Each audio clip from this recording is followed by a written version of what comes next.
Alors, je me suis formé à l'architecture à l'étranger dans une école qui s'appelle le Bauhaus à Weimar, qui est l'école historique du mouvement du même nom, formé au début du XXe siècle, qui est une des plus grandes écoles en Allemagne d'architecture.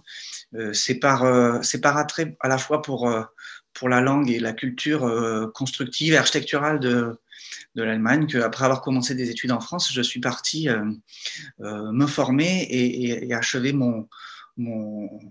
cette formation donc, à Weimar en Allemagne, au Bauhaus. J'ai une sympathie particulière pour les étudiants étrangers qui font donc une expérience comme ça à l'étranger. Donc les étudiants de l'IFE venant se former à Paris pendant un semestre, j'apprécie particulièrement voilà, cette curiosité pour découvrir une formation et en même temps, avec l'IFE, la possibilité, durant cette période, de connaître la vie active avec l'insertion par les stages dans, voilà, dans des structures, dans des activités voilà, qu'ils vont découvrir comme ça à l'étranger pendant cette période.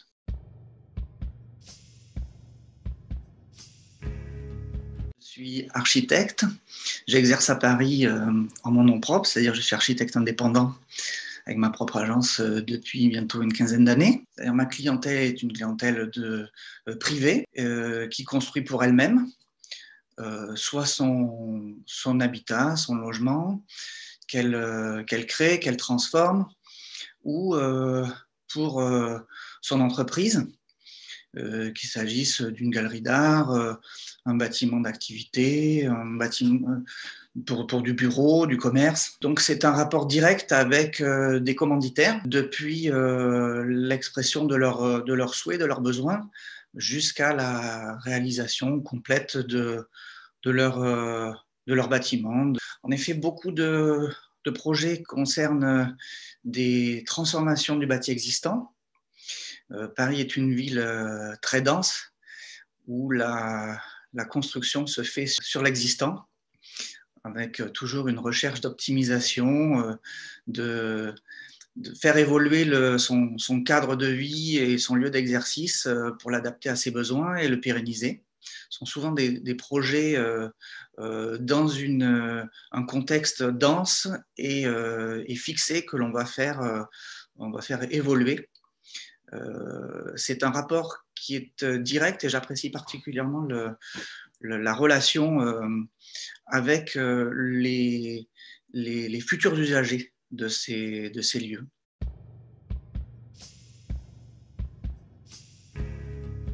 Ma relation avec l'IFE date déjà depuis de plusieurs années, avec régulièrement des étudiants et étudiantes américains qui provenaient de différentes universités américaines. Une constante, ou du moins un élément commun qui les réunit, c'est que la plupart, à l'exception d'une de mémoire, n'étaient pas des étudiants en architecture. Et c'est aussi cette particularité de la formation universitaire américaine, c'est que souvent l'étudiant combine deux champs, voire plus, de formation dans son cursus. Donc, beaucoup venaient des études de sciences politiques, par exemple, avec un complément, ou en tout cas un deuxième champ de recherche et d'apprentissage, qui était l'urbanisme ou l'écologie. C'est une spécificité de ces étudiants américains, puisque en France, on n'a pas, lorsqu'on est étudiant en architecture, cette combinaison, c'est-à-dire que ce sont des formations plutôt académiques, donc des étudiants qui ont déjà 2-3 ans de formation et qui vont découvrir par leur stage une approche plus réelles et qui vont avoir un approfondissement, donc avec moi, plutôt dans l'architecture et l'urbanisme. Ils vont avoir l'opportunité d'une confrontation avec le réel et des sujets souvent plus pragmatiques à aborder, à traiter durant ce stage, qui leur laisse le temps de mûrir un sujet en s'insérant dans un contexte réel.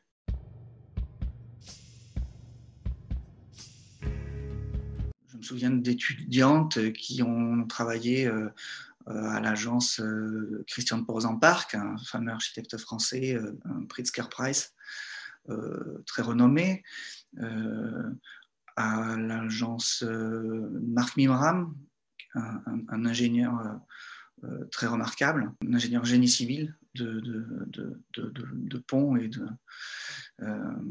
également architecte. D'autres ont fait des stages à l'APUR, l'Agence parisienne d'urbanisme, donc un haut lieu de la production d'urbanisme et de réflexion sur l'urbanisme parisien, et ça depuis de très nombreuses années, ou dans des entreprises, une entreprise innovante sur la création d'habitats d'urgence, par exemple. Donc ce sont des sujets très différents, des lieux très différents, mais qui leur donnent la possibilité d'une confrontation de leurs connaissances, de leur sensibilité personnelle, parce qu'ils arrivent avec leur culture. Et c'est toujours ce parcours dont ils n'ont pas connaissance, dont ils n'ont pas conscience de ce qu'ils ont déjà acquis par leur apprentissage universitaire, et puis tout simplement leur culture qui leur est spécifique et particulière, individuelle, qui va leur permettre de s'épanouir et je pense, souvent mûrir leur idée de poursuite dans leurs études et peut-être plus tard dans leur orientation professionnelle.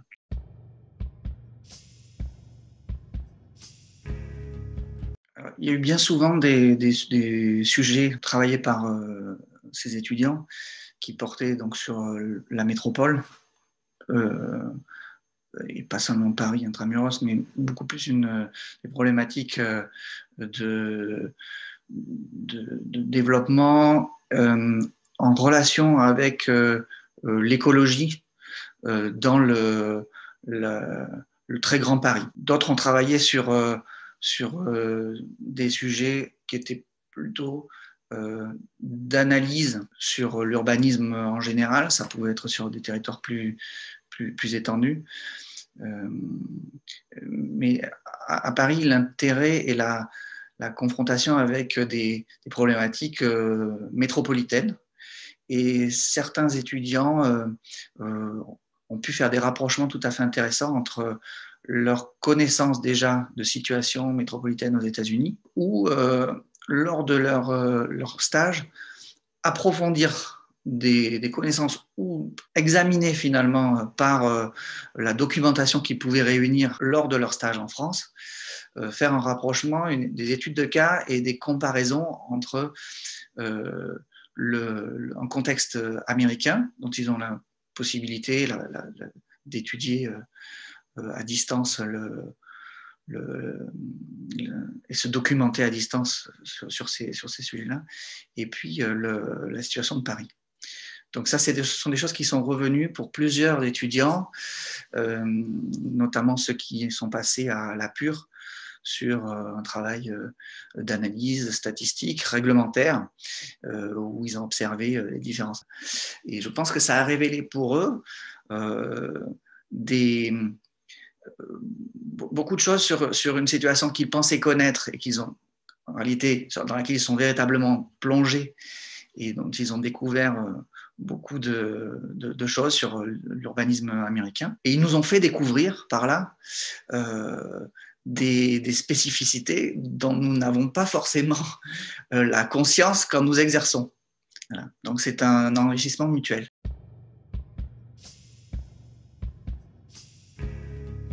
À l'IFE, j'apprécie particulièrement la façon dont le travail de mémoire, c'est-à-dire la production d'une recherche académique, se réalise. Le travail se fait de manière assez proche avec chaque étudiant dans des rendez-vous réguliers pour à la fois l'élaboration de leur sujet de mémoire, puis ensuite le traitement de leur sujet. Et ça se fait par une réflexion sur le plan, le sommaire finalement, le canevas, l'élaboration de leur raisonnement dans ce qu'ils auront à présenter ensuite et à rendre sous la forme d'un mémoire écrit. Il y a un rendez-vous tout à fait important et qui est préparé avec les étudiants, qui est la présentation au jury de ce plan de mémoire, c'est-à-dire comment le sujet va être traité avec une introduction.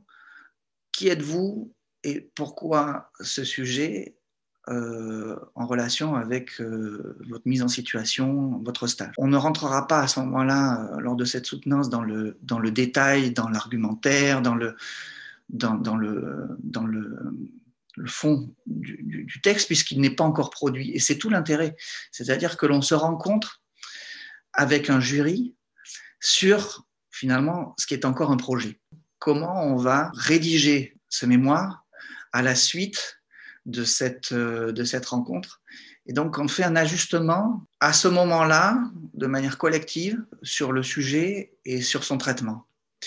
Et l'étudiant ensuite fera le travail en autonomie et développera le détail. C'est une manière qui devrait s'appliquer dans beaucoup plus de situations, et notamment dans l'enseignement ailleurs, parce qu'elle est dynamique et elle oblige à construire une idée et en convaincre les autres, voilà, à cette étape-là.